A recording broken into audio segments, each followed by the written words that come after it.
The grand ballroom glittered under the glow of crystal chandeliers, filled with the city's wealthiest and most influential people. Waiters in crisp suits moved silently between guests, offering champagne on silver trays. Laughter and light conversation filled the air, the kind of event where every smile was calculated, and every handshake held hidden meaning. She stood near the edge of the room, her fingers nervously tracing the rim of her untouched glass. She wasn't supposed to be here, not really. Her husband, a billionaire known for his sharp business mind and quiet demeanor, had insisted she come. "It'll be good for you to socialize," he had said, though she knew he meant it would be good for his image. She had never fit into his world. While he moved through high society like a king, she preferred quiet evenings at home, singing to herself when no one was around. Music had always been her escape, the one thing that made her feel alive. But here, in this room full of polished diamonds and cold smiles, she felt invisible. A group of women nearby caught her staring. They were the kind of people who measured worth by designer labels and bank accounts. One of them, a woman with perfectly styled hair and a smirk that never left her lips, tilted her head. "Oh, look, it's the silent wife," she said, loud enough for others to hear. I've never heard her say more than 2 words. Maybe she doesn't speak at all. The others giggled, their eyes flickering with amusement.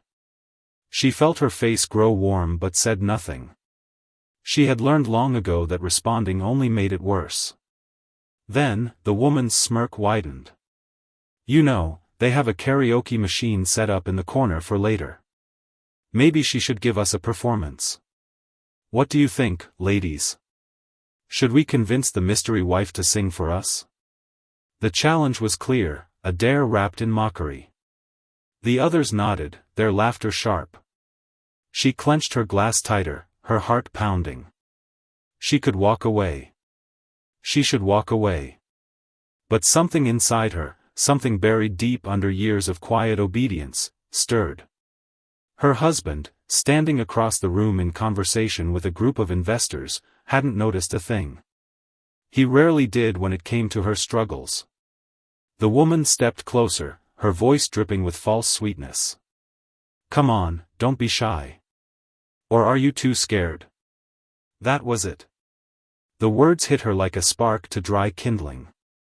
Without thinking, she set her glass down and met the woman's gaze. "Fine," she said softly. "I'll sing." The group blinked, surprised she had actually agreed. Their mocking grins returned, already anticipating her humiliation. What they didn't know, what no one in that room knew, was that the quiet wife had a voice that could shake the heavens. And tonight, they were about to find out. The karaoke machine sat in the corner of the ballroom, almost like an afterthought, something meant for drunk guests to embarrass themselves later in the night. The group of women led her toward it, their smiles sharp with anticipation. Whispers spread through the crowd as people noticed the commotion. Is she really going to sing? This should be good. Poor thing, she doesn't know what she's getting into.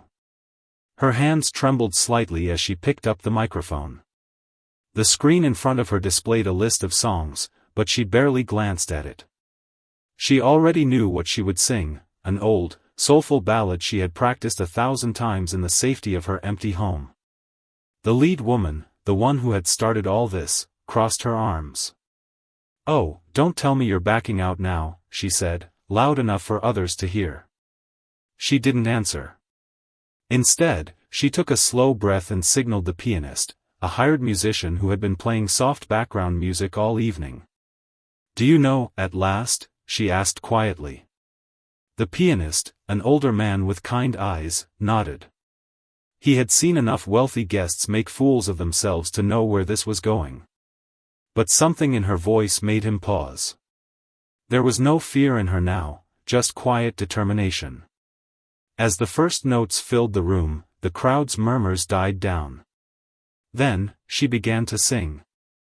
And the world stopped. Her voice was rich, deep, full of emotions she had buried for years. It wasn't just good, it was stunning. The kind of voice that made people forget to breathe. The mocking smiles on the women's faces froze, then melted into shock. Across the room, her husband, who had been mid-conversation, turned sharply at the sound. His eyes widened.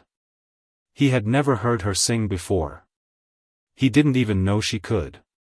The song built, her voice rising and falling like a wave, filling every corner of the grand ballroom. Guests who had been ignoring her all night now stared, some with hands over their mouths, others with tears in their eyes. The pianist, now fully invested, played with more passion, matching her energy perfectly. By the time the last note faded, the room was utterly silent. Then, applause. Not polite clapping, but thunderous. People stood, some cheering, others still in disbelief. The women who had mocked her looked like they had been slapped. Her husband pushed through the crowd, his expression unreadable. When he reached her, he didn't say anything at first. He just stared, as if seeing her for the first time. Finally, he whispered, "Why didn't you ever tell me?" She lowered the microphone, her heart still racing. "You never asked." The applause didn't stop. People she had never met before were suddenly pressing in, shaking her hand, complimenting her in voices tinged with awe. Cameras flashed, some from phones, others from the event photographers who had been hired to capture the usual stiff, polished moments of the evening. Instead, they now had this, a moment no one expected. Her husband stood beside her, his usual calm demeanor replaced by something she couldn't quite read. Was it pride? Shock? Or maybe, guilt? A well-dressed man with silver streaks in his hair pushed forward, his eyes sharp with interest. "That was incredible," he said, handing her a business card before she could react. "I'm a producer. If you've ever considered recording, call me." She stared at the card, her fingers trembling slightly. This wasn't supposed to happen. She had only sung to shut up those women, to prove, just for once, that she wasn't someone they could laugh at. But now? Now, things were spiraling beyond her control. Her husband's hand settled on the small of her back, steadying her. "We should talk," he murmured, his voice low. Before she could answer, the woman who had mocked her earlier stepped into view, her smile tight. "Well, who knew you had that hidden away?" she said, her tone light but her eyes cold. "You must have been practicing in secret for years." Quite the performance. The way she said it made it clear she didn't mean it as a compliment. Her husband's grip tightened slightly, but before he could speak, she met the woman's gaze. "Some things don't need practice," she said quietly. "They just need the right moment." The woman's smile flickered. Around them, people were still buzzing, some already pulling out their phones to share what had happened. She could practically see the headlines forming. "Billionaire's shy wife stuns crowd with secret talent." "Who is the mystery songbird married to finance king?" Her husband guided her away, his expression unreadable. When they reached a quieter corner, he finally turned to her. "Why didn't I know about this?" She hesitated. The truth was simple, but saying it out loud felt dangerous. "You never seemed interested." He flinched, just slightly. That was all the confirmation she needed. A server passed by with a tray of champagne. He grabbed 2 glasses, handing one to her. "We need to leave soon," he said. "Before this turns into a circus." She nodded, but as she sipped the champagne, her mind raced. For the first time in years, she had been seen, really seen, not as the quiet, decorative wife, but as someone with a voice. And now that it was out, she wasn't sure she could ever stuff it back inside. By the next morning, the video had gone viral. Clips of her singing, shaky, amateur recordings from party guests' phones, were everywhere. News outlets ran segments with titles like, "The Billionaire's Wife, Hidden Star or One-Hit Wonder?" Social media exploded with reactions, some calling her performance flawless, others insisting it had to be auto-tuned. She sat in the sunlit breakfast nook of their penthouse, scrolling through the chaos on her tablet, her untouched coffee going cold. Her husband had left early, muttering something about damage control. She knew what that meant. His PR team was probably in full crisis mode, spinning the story to protect his image. Her phone buzzed. Another unknown number. She had stopped answering after the 15th call last night. Reporters, talent scouts, even talk show hosts. Everyone wanted a piece of her now that she was suddenly interesting. The house phone rang. She ignored it. A few minutes later, the intercom beeped. "Ma'am?" The doorman's voice crackled through. "There's a delivery for you." "Flowers. Should I send them up?" She frowned. "Who are they from?" "Card just says, an admirer." Her stomach tightened. It could be innocent, maybe one of the guests from last night. Or it could be another producer trying to slip past her blocked number. "Send them up," she said finally. When the enormous bouquet arrived, white roses and lilies, the kind that cost more than most people's weekly groceries, she searched for a note. Nothing. Just that single word on the card, admirer. She set the vase aside, uneasy. Her husband returned just before lunch, his tailored suit crisp but his face weary. He loosened his tie as he entered, pausing when he saw the flowers. "Who sent those?" "I don't know," she admitted. His jaw twitched. "We're getting security to screen deliveries." He tossed his briefcase onto the sofa. "The media's out of control. CNN wants an interview. Good Morning America offered 6 figures for you to perform live." She blinked. "You spoke to them?" "Of course I spoke to them," he said sharply. Then, catching himself, he softened his tone. "I had my team handle it." Politely declined. She studied him. "You didn't ask me." A beat of silence. "You wouldn't have wanted that," he said finally. She almost laughed. He didn't know. He had no idea what she wanted, had never bothered to ask. Her phone buzzed again. This time, a name she recognized popped up, an old friend from college, someone she hadn't spoken to in years.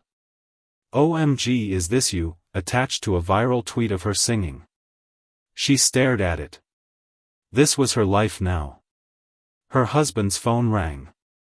He glanced at the screen, then swore under his breath. "I have to take this." He stepped onto the terrace, his voice low but urgent. Alone again, she wandered to the grand piano in the living room, a showpiece he'd bought for decor, not music. She lifted the lid and pressed a single key. The note hung in the air, clear and bright. Then she played another. And another. Soon, her fingers found a melody, something soft and sad and entirely her own. She didn't sing this time, but the music filled the penthouse anyway. Out on the terrace, her husband turned, phone still at his ear, and stared through the glass at her. For the first time, she didn't stop. The piano keys still hummed under her fingertips when the intercom buzzed again. "Ma'am," the doorman's voice came through, hesitant this time. "There's a gentleman here insisting he needs to speak with you personally. Says it's about music." She froze mid-note. Her husband was still outside, his back turned, deep in his call. Part of her knew she should wait, let him handle this like he handled everything. But another part, the part that had roared to life last night, whispered, "This is your choice." "I'll be right down," she said. The lobby was all marble and quiet elegance, the kind of place where even whispers felt too loud. The man waiting for her stood near the fountain, his dark coat slightly rumpled, as if he'd rushed over. When he saw her, his face lit up. "You are real," he breathed. "I thought maybe the videos were edited. Or, I don't know, some kind of prank." She crossed her arms. "Who are you?" "Right. Sorry." He fumbled in his pocket and pulled out a slightly bent business card. "Mateo Ruiz. A&R Director, Ivory Records." I heard your clip last night. Tracked you down through, well, let's just say it wasn't easy with your husband's security. She didn't take the card. I'm not a singer. He laughed, then stopped when he realized she wasn't joking. Lady, you drowned a room full of billionaires in pure magic. That's not a singer. That's, where have you been hiding? Behind her, the elevator dinged. She didn't need to turn to know her husband had realized she was gone. Matteo saw him too and lowered his voice. Look, I get it. This is a lot. But we're talking a real recording deal. Studio time, producers, the works. No gimmicks. He pressed the card into her hand. Just think about it. Her husband's footsteps approached, sharp and quick. Matteo took a step back, nodding at her once before turning to leave. Who was that? Her husband's voice was calm, but his grip on her elbow was firm. She closed her fingers around the card, feeling the edges dig into her palm. No one important. Upstairs, the argument she'd been dreading finally came. You can't just disappear like that, he said, pouring himself a drink. Not with the media circling. Not when half the internet is speculating about you. She watched the ice clink in his glass. I'm not a prisoner. Of course not. He sighed. But these people don't actually care about you. They see a story. A wealthy man's wife with a pretty voice, it's a novelty. It'll pass. The word stung more than she expected. A pretty voice. A novelty. She pulled Matteo's card from her pocket and set it on the counter between them. He offered me a recording deal. Her husband stared at it like it was a live grenade. Then, slowly, he picked it up and tore it neatly in half. You don't need this. Something inside her snapped. You don't get to decide that, she said, her voice trembling. You don't get to decide anything for me. Not anymore. For the first time in their marriage, he looked genuinely afraid, not of her, but of what she might do next. The intercom buzzed again. They both ignored it. The intercom kept buzzing. Her husband finally stabbed the button with more force than necessary. What? The doorman's voice crackled, tense.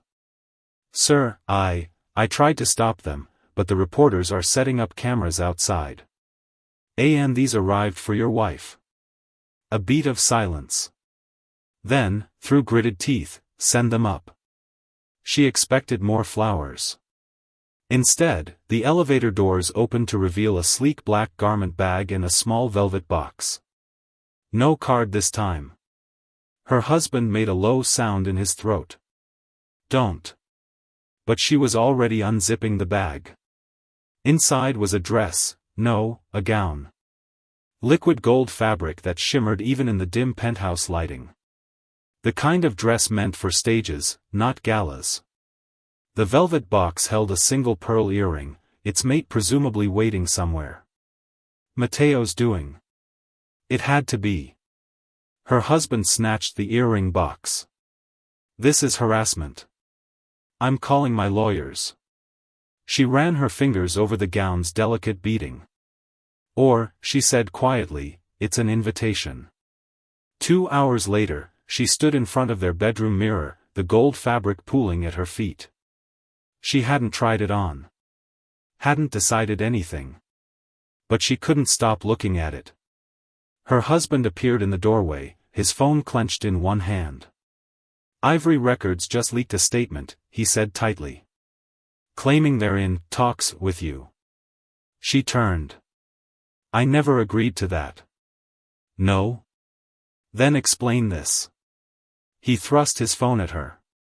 The screen showed a trending hashtag Billionaire Songbird. Beneath it, a blurry photo of her talking to Matteo in the lobby. The caption, exclusive, Ivory Records confirms negotiations with last night's viral sensation. Her stomach dropped. This isn't what I. Doesn't matter what you intended. He took the phone back. It's out there now. And unless you want to be known as the woman who lied about a music career for clout, you'll let me handle it." She studied him, the familiar stubborn set of his jaw, the way he always assumed control like breathing. A week ago, she would have nodded. Would have let him fix it. Now she reached for the gown. Matteo answered on the first ring. "Took you long enough," he said, like he'd been waiting by the phone. She kept her voice low. "Did you leak that story?" "Not my style." But the label's excited. "Can you blame them?" A pause. "You saw the dress?" She glanced at the gold fabric now draped across her bed. "It's too much." "Nah. It's exactly enough." She could hear his grin through the phone. "There's a studio booked for tomorrow. Just you, me, a piano. No pressure. No contracts. Just, see how it feels." Outside, the shouts of reporters carried faintly through the glass. She closed her eyes. What time? The recording studio smelled like old wood and coffee, real, not the overpriced artisan blend served in her husband's world. Matteo grinned as she hovered near the doorway. "Relax. It's just a room with fancy microphones." But it wasn't. The control booth glowed with screens, engineers murmuring behind glass. A grand piano waited at center stage, its lid propped open like an invitation. Her fingers trembled. "You don't have to sing," Matteo said, softer now. "Just sit. Get used to the space." She exhaled and stepped forward. 2 hours later, the engineers were leaning forward in their seats. They'd started simple, her humming scales to test the mic. Then an old jazz standard.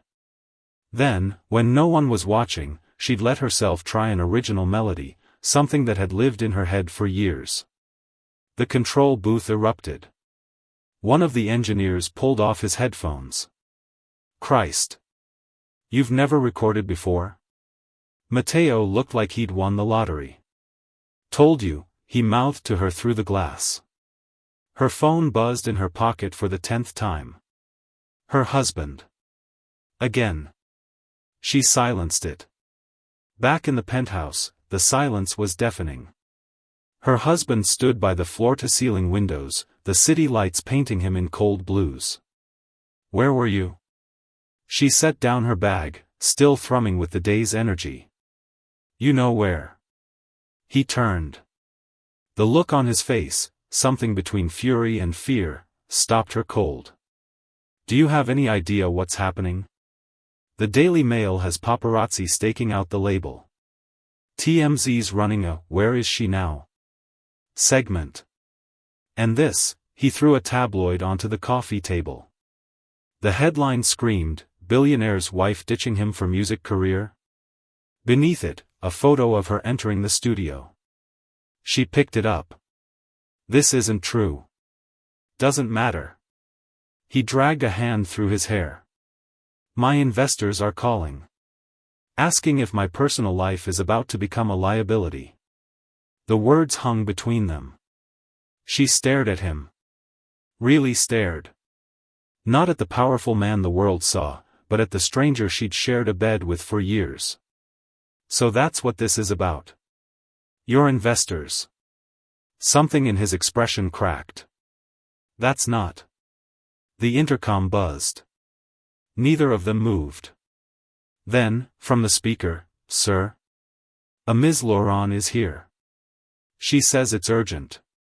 Her blood ran cold. The woman from the gala. Her husband swore. "Tell her." But the elevator doors were already opening. The elevator doors slid open to reveal the woman from the gala, perfectly coiffed, designer-clad, and holding a manila envelope like a weapon. Her husband stepped forward, his voice razor-sharp. "You don't just show up uninvited." The woman, Ms. Laurent, smiled, all venom. "Oh, I think you'll want to hear this." Her eyes flicked to her. "Both of you." She didn't wait for permission. She dropped the envelope onto the marble floor, where it split open, spilling glossy photos. Her breath caught. Herself, leaving the studio. Matteo, leaning close to laugh at something she'd said.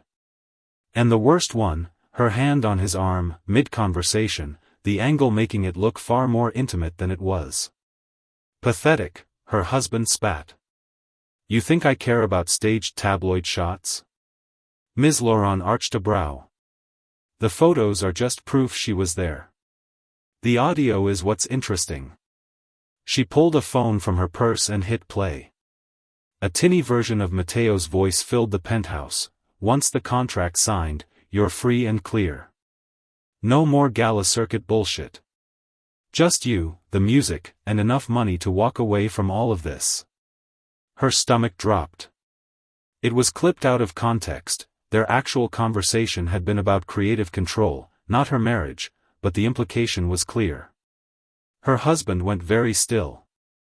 Ms. Laurent pocketed the phone. The press will have this by morning. Unless, of course. She let the threat hang. She knew what this was. A shakedown. The woman wanted her humiliated, put back in her place. But something unexpected happened then. She started laughing. Not hysterics, quiet, disbelieving chuckles that built until Ms. Laurent's smirk faltered. You're recording me now, she finally managed, wiping her eyes. God, you people are exhausting. She stepped forward, kicking the photos aside. Here's what's going to happen. You'll delete that audio. And when the press calls, you'll say it was all a misunderstanding. Ms. Laurent scoffed. Or what? Or I release this. She pulled out her own phone, tapped the screen, and held it up. The video played clearly, the gala, Ms. Laurent sneering, maybe she should give us a performance, the cruel laughter of her friends. Every socialite's worst nightmare, their mask slipping on camera. Ms. Laurent paled. Her husband stared at her like he'd never seen her before. She pocketed the phone. We're done here. The silence after Ms. Laurent fled was electric. Her husband broke it first. When did you record that? She shrugged. When I realized the only power I had in that room was the truth. He looked at the scattered photos, then at her. Really looked. You're leaving. It wasn't a question. She thought of the studio. Of Matteo's offer. Of the self she'd buried for years. Yes, she said simply. He didn't beg. Didn't rage. Just nodded once, like a man accepting a business loss.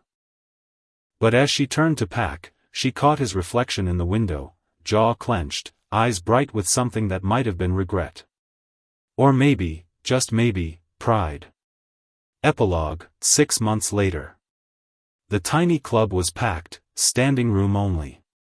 No gold gowns tonight, just jeans, a white tee, and the same pearl earring from the velvet box. When she stepped up to the mic, the crowd hushed. Then she sang. Not for revenge. Not for fame. Just for herself. Somewhere in the back, a familiar figure stood in the shadows, watching. He didn't stay for the encore. But he listened until the very last note.